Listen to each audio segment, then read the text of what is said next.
to the last one in the session, last but not least. By the way, Matt, you are the only one between us and the break. I see. I want to introduce Matt Austern, not that he needs introduction, but we know one another for scary amount of time, and it's getting only worse. So Matt worked actually eons ago, I think, with Bjarne Bell Labs, and he also worked at SGI, and he also worked at Apple on that has an interesting address. I was just thinking when we were talking about infinite loops that their address is one infinite loop. So, and then nowadays, and he worked at SGI, and now he works at Google. It's an interesting career, but always in good company. And he wrote also a book about STL. At least I have it. Probably many of you have it too. Use it. So today he's going to talk something about large-scale distributed computing, parallel stuff. So it's kind of novel, I think, format, but I'm sure very good. So let's welcome Andy.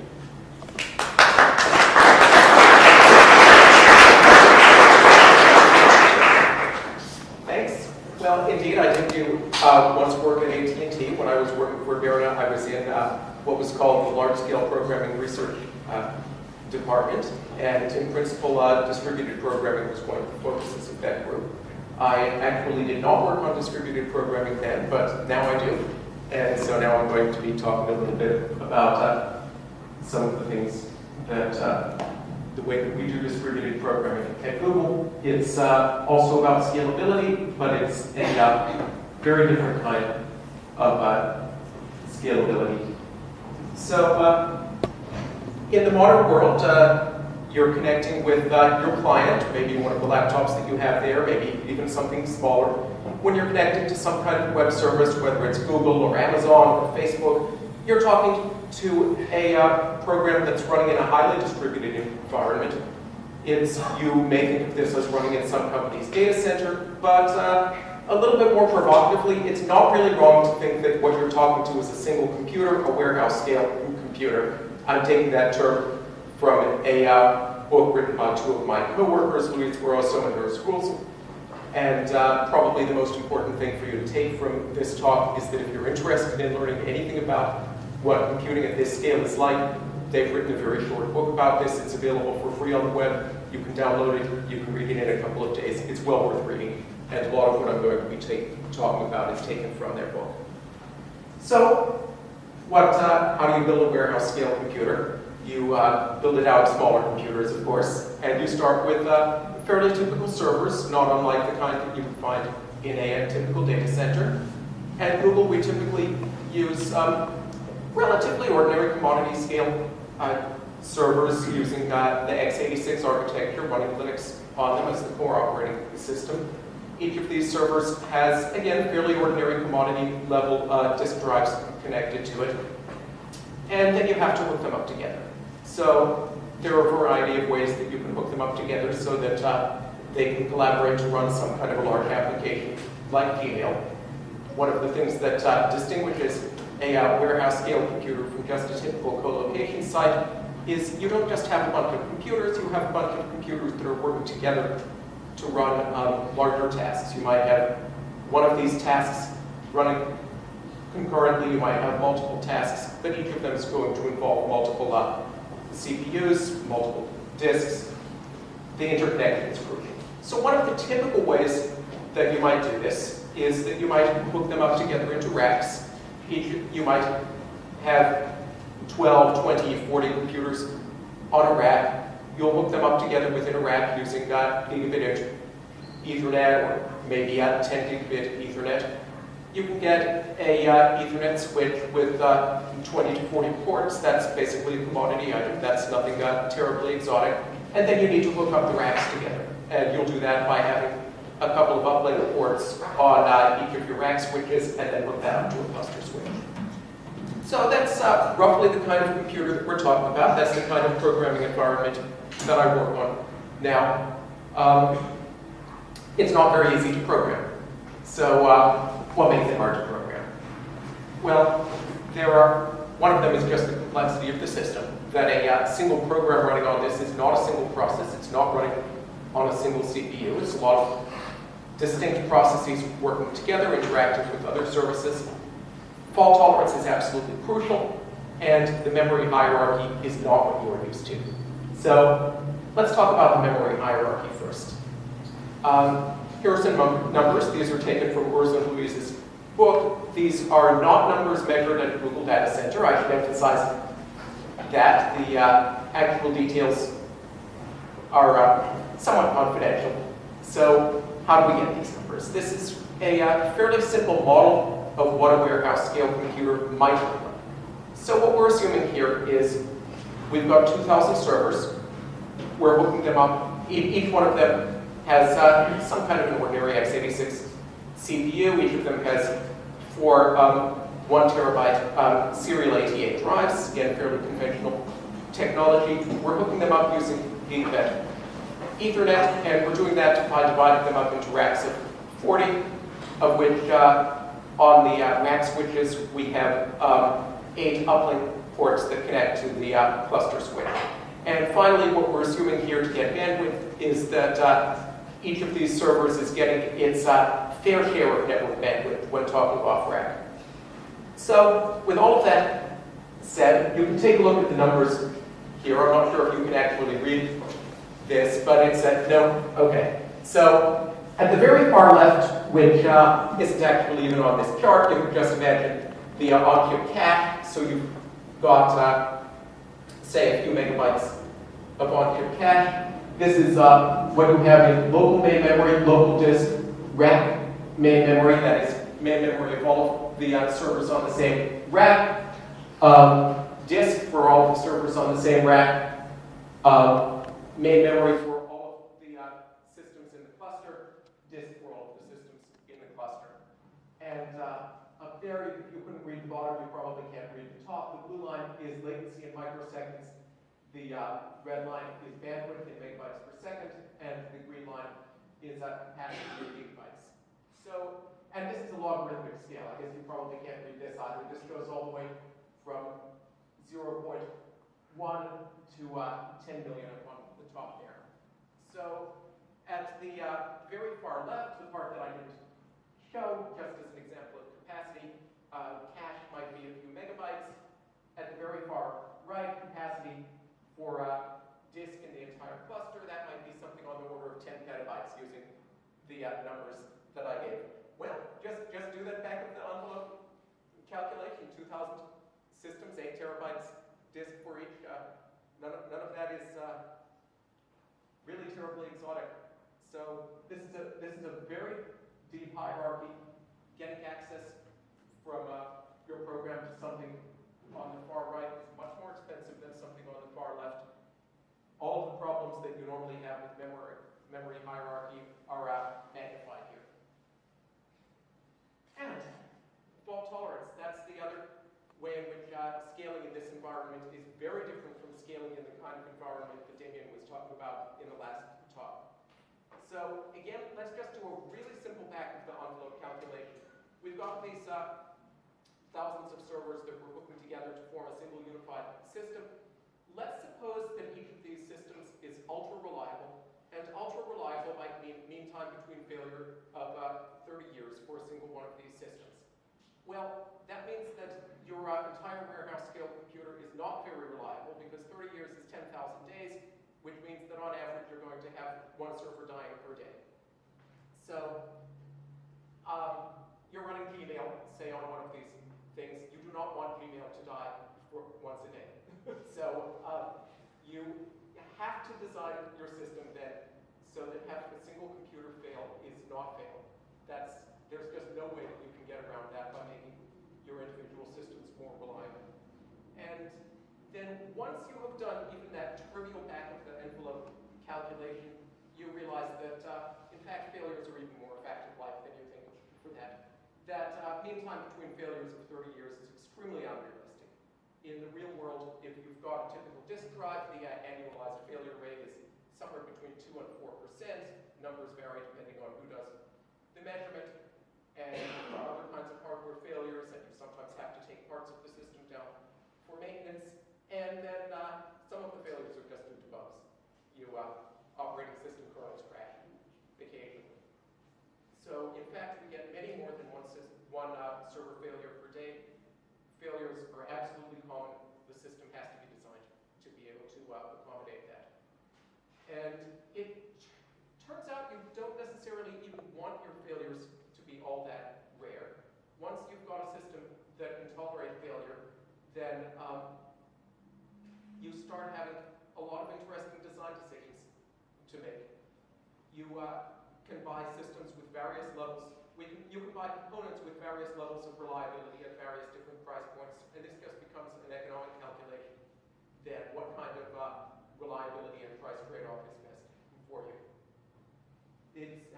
Netflix has reported, in fact, that they make a practice of having a process that goes around randomly killing other processes. Because now there is a reason for that. It's because they know that failures are going to happen, and they don't want them to be too rare, because if something is extremely rare, then it might not show up in testing. If they make sure that deaths are absolutely predictable, then they can be sure that the code paths that handle them are going to be exercised.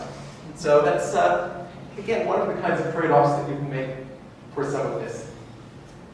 And once you have a system like this, it comes with its own sort of a software stack. At the very bottom level, you have the traditional parts of the OS that are running on each of the computers, the kernel, the disk drivers, what have you. Then you have what's essentially the operating system for the system as a whole, instead of for each machine at a time. I described earlier that on a system like this, it's very typical for you to have a disk drive on each of the servers that make up the cluster. Well, that very rapidly implies that you've got some kind of a distributed storage system that you're dealing with, because you want to make sure that you can get data from other systems, not just from the one that your process happens to be running on. And you want to make sure that the death of a single disk drive isn't going to result in any data loss. So you need some kind of distribution, some kind of replication for data. At Google, we have GFS as one of our file systems. There are other similar distributed file systems elsewhere. You need some kind of a scheduler to decide which tasks are running on which servers. It looks a lot like an operating system, but on a larger than machine scale. Above that is the application layer, and usually you're going to want some kind of a framework sitting below the application layer that handles all of these complexities that make a system like this hard to program. That's primarily what I'm going to be talking about, the framework that's going to be sitting underneath the application layer that abstracts some of the difficult tasks like distribution, replication, fault tolerance, handling slow workers. Those problems come up again and again, and we do not want every application programmer to reinvent them. There are many such frameworks. These ones are all ones that came out of Google. These are ones that we have all published on. If you look them up, you'll find the publications. I could equally well have come up with frameworks like this that other companies have published on. I could have mentioned Microsoft's Dryad, for example. I could have mentioned Amazon's Dynamo. I imagine that every company that has these kinds of systems either uses or reinvents these kinds of problems. So the one that I listed at the top is MapReduce. That's the first of these systems that Google published on. It's the one that's still used for many of our problems. It's a very simple model, but a very flexible one. So I'm going to talk mostly about that. If I have any time, which is possible, then I'll also get to Pradle so that I can explain what my shirt means. And so let's start with MapReduce. A lot of you have probably seen MapReduce already, but I suspect that many of you have not, so I'm going to go over what it is and how it handles some of the difficult problems that we're dealing with computation at this scale. So at the basic level, MapReduce is exactly what it sounds like from the name, map and then reduce. If you've done any functional programming, then that comes as no surprise at all. Works in two phases. The user supplies two functions, a map function. It takes a key value pair, emits a list of key value pairs, not necessarily the same type. We then take the intermediate data. We collect them organized by key, so that all of the pairs with the same intermediate key are grouped together. Then you run a reduce operation on that single, on that list, all of the items of which have the same key. You emit some item, and that's the output of the computation as well. So a few things to notice about this.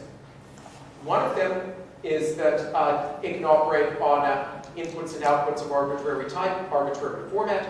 All that it really requires is that you be able to interpret the input as a series of key value pairs, and that you'll be able to somehow force the output into that form. That's very general. You can interpret almost anything as key value pairs. Another thing to notice is that both of these phases are very parallelizable. You can take the input and split it into as many chunks as you like, divide that up into arbitrary tasks that you form out to machines. And the third thing to notice is that although I said that this happens in two phases, and although the user only supplies two functions, a map function and a reduce function, there's really a third phase that occurs in the middle that isn't mentioned here, the shuffle phase. That's where we actually do the grouping of the intermediate values, grouping them by the key.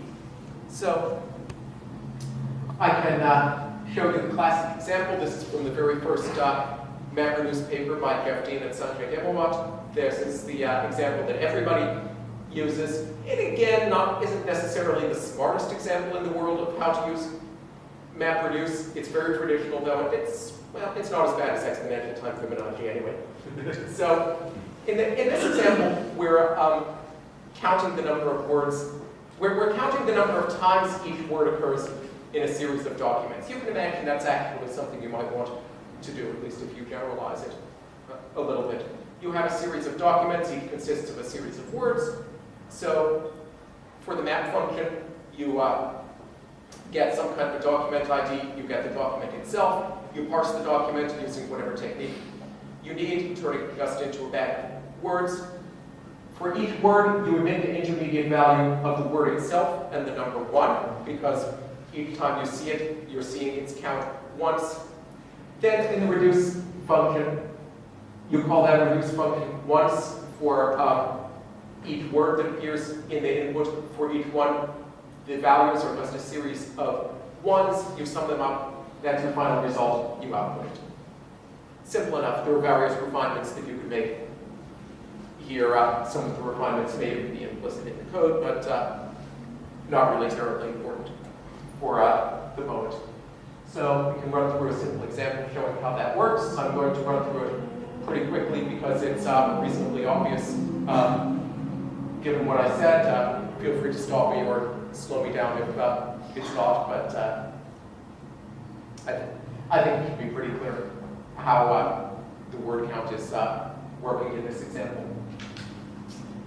So, very simple, map and reduce just from functional programming. If you were just writing that model, it would be maybe a dozen or two lines in your favorite functional language, at least a dozen or two if you're feeling verbose.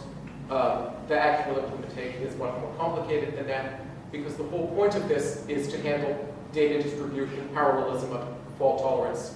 So what we do in the real MapReduce implementation that we use, we have a master machine that controls the computation as a whole. It looks at the specification of the input data, which might be something like a series of files stored on GFS, divides that into a series of chunks. The number of chunks is typically much larger than the series of than the number of machines that we have working on this. That's important for load balancing. And then it starts doling out work to the input machines that do the map part of the computation. a little bit at a time to make sure that if some machines are going through their chunks much faster than others, that they're able to get some of the undone work.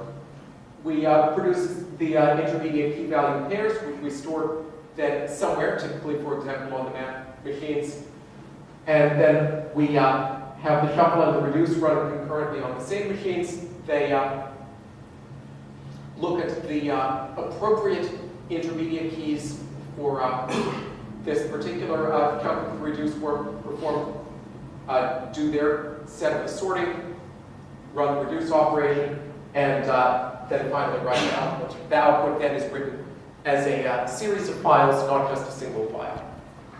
I guess actually one other thing that I forgot to say is the way that we know which intermediate values go with onto which of the reduced workers. We typically use sharding by hashing the intermediate key and then modding it with some appropriate number of, with whatever the number of reduced shards is, so that each one gets just the ones that belong to it. Well, that was a little bit of a whirlwind discussion of the MapReduce architecture, but let's see any action now. This is one of the things that the system provides is status monitoring. So this is an example of a graph that you might see on the MapReduce master machine showing the progress. Not sure if we can see all of the numbers up there, but at this point, the green that you're seeing on the graph here means that the map phase is active, no other part of the computation is active. It shows up there what the input size is. It doesn't know any of the sizes of the intermediate data yet because it doesn't have enough of them, but the input is about 878 gigabytes. So we continue. There's some more monitoring numbers here. We're starting to see more of the map work done. The red means that we're starting on some of the shuffle phase. Now the blue starts, we're starting to see the reduce phase go. These graphs here are showing which reduce shard is active, and you'll see that some of them are already done now, some of them are mostly done.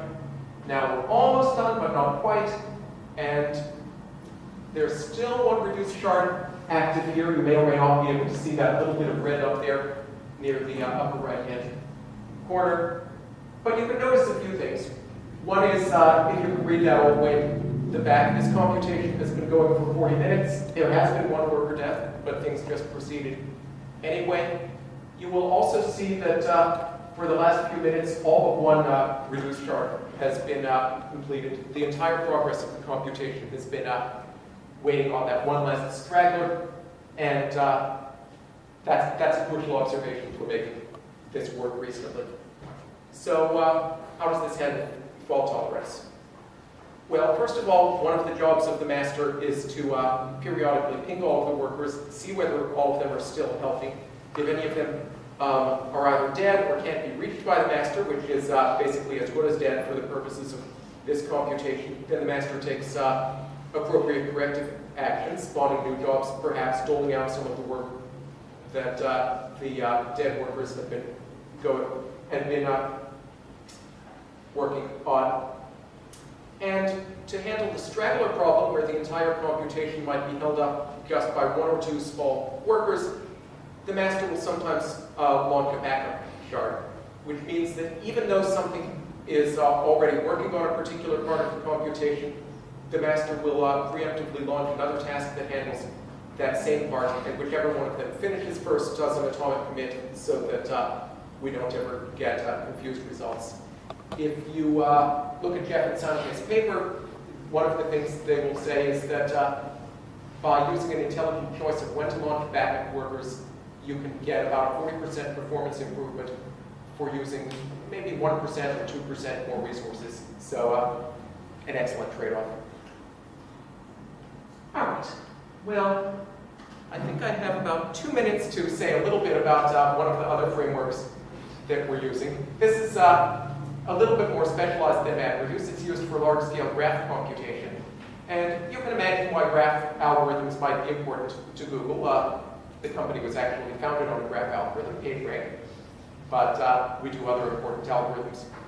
2, we have the social graph, we have various geographic graphs, and so here I'm going to walk very quickly through how the Pregel framework works on the simplest real graph algorithm that you might imagine, single source shortest paths. So we've got the source there. It's marked with a distance of 0 from itself. Every other vertex there is marked with infinity, because we don't know. So imagine the highest degree of parallelism that you might have. Every vertex is operating independently. The source vertex starts. It has access just to its own data, so it sends a message to all of its out neighbors saying, here's a proposed distance for you. Next iteration, those vertices become active. They now have distance that they can report to their neighbors. We continue. Every time a vertex has an improved distance, it becomes active. It starts sending messages. Eventually quiesces, and we know the distances to every other vertex in the graph. Again, the game here is we want to distribute the graph between many of the machines in the cluster. We want to be able to handle failures, but we want to present to the user a relatively straightforward API so that they don't have to worry about that. In this case, this is the sort of thing that a user would write to describe what computation they want to perform. And the essential thing about this is the user says what happens at one vertex using purely local data in a single round of iteration. The framework then applies that and builds it into an algorithm that operates on the entire graph. All right, I think I am not going to try to go through the details of fault tolerance here, so I'm just going to leave you with a reading assignment and leave you with about 1 minute for questions if you have any. Yes? So in terms of apart from the API, it looks like rather than MapReduce, it could be interchangeable. Is that true, or is there anything special you do for inside? Is it true that the Pregel and the MapReduce APIs could be interchangeable? I wouldn't say the APIs are directly yes, I'm sorry. Sorry, I didn't mean APIs. I meant the internal implementation. The internal implementation. Yes, the APIs are certainly very different. The internal implementations could be fairly similar. There are certainly components that one could imagine sharing between them. Both of them have similar communication patterns. In the MapReduce implementation, it's basically a complete bipartite graph on the workers. In the Pregel implementation, it's a complete graph. Both of them have an operation that looks very much like a shuffle. The main difference is that MapReduce is essentially stateless. The entire output of the map workers is passed on to the reduced workers in the intermediate key value pairs. In the case of Pregel, it is not stateless because each of the workers is generating messages sent to other vertices, and it's also affecting the state of the vertices stored in that portion of the graph. So it's the stateful versus stateless that's the largest change in the implementation. And although I really didn't have time to get to it, you can imagine that that creates a huge difference when it comes to the fault tolerance properties of the two systems. Fault tolerance is much easier to achieve in a stateless system than in a stateful one. Yes? When you were talking about the fault tolerance and MapReduce, you talked about the master program that came to the workers. Yes. What happens if the master fails? There are two answers to that. If you look at Jeff and Sanjay's original paper, you will see that, well, they actually give two answers. So the first answer they gave is that the master has a fairly small amount of data. It's just one machine, so it basically is just keeping track of which work has been assigned to which worker, which fraction of the work has been completed. So you could easily imagine checkpointing all of that data periodically and then having a new master process coming up, reading through the checkpoint log and starting off where the first one died. The second answer to that question is that this is a little bit like the birthday paradox thing, that the chance that a machine is going to fail during the course of computation is extremely high. The chance that a particular machine is going to fail during the course of computation is much lower. So although, even if you don't have checkpointing, although the cost of a master failure is much higher than the cost of a worker failure, the probability is much lower because its master is just a single machine. So at least the initial implementation of MapReduce did not do anything special about master failure. Yes? So you're talking about warehouse scale computing. If I put a warehouse scale computer, should I be thinking in terms of running a single warehouse scale program in it, or many people running many warehouse scale programs on that same warehouse computer? You could think about it either way. In practice, I believe that the latter is much more common because if you were a company with the resources to use a computer like this, you probably have more than one thing that you want to do. And it probably would not be efficient to build a separate data center for every program that you want to run. Would partition that data center to say this is into multiple smaller computers, as it were, that You could distribute out? You could do that. That gets a little bit to the question of what kind of a system level scheduler you have. You could think of that either statically or dynamically. In practice, I imagine it would usually be most efficient to do it dynamically, since if you partition it into separate chunks in too static a way, you're going to find fragmentation where some of them are oversubscribed and some of them are empty. Yeah. Does the master slave model present a bottleneck for scalability, especially in pressure or something? Or is it not? Well, does it present a bottleneck? The answer, of course, is yes, because there's going to be some level of scaling where a single master can't handle too many workers. That level is rather high, though, so in practice you can scale. In practice, with enough cleverness in how you program the master and how you handle communication with the workers, a single master is sufficient for many purposes. Not all, but many. But yes, in some cases you do want to have a distributed master. All right, I think that it's probably time for cookies now, isn't it?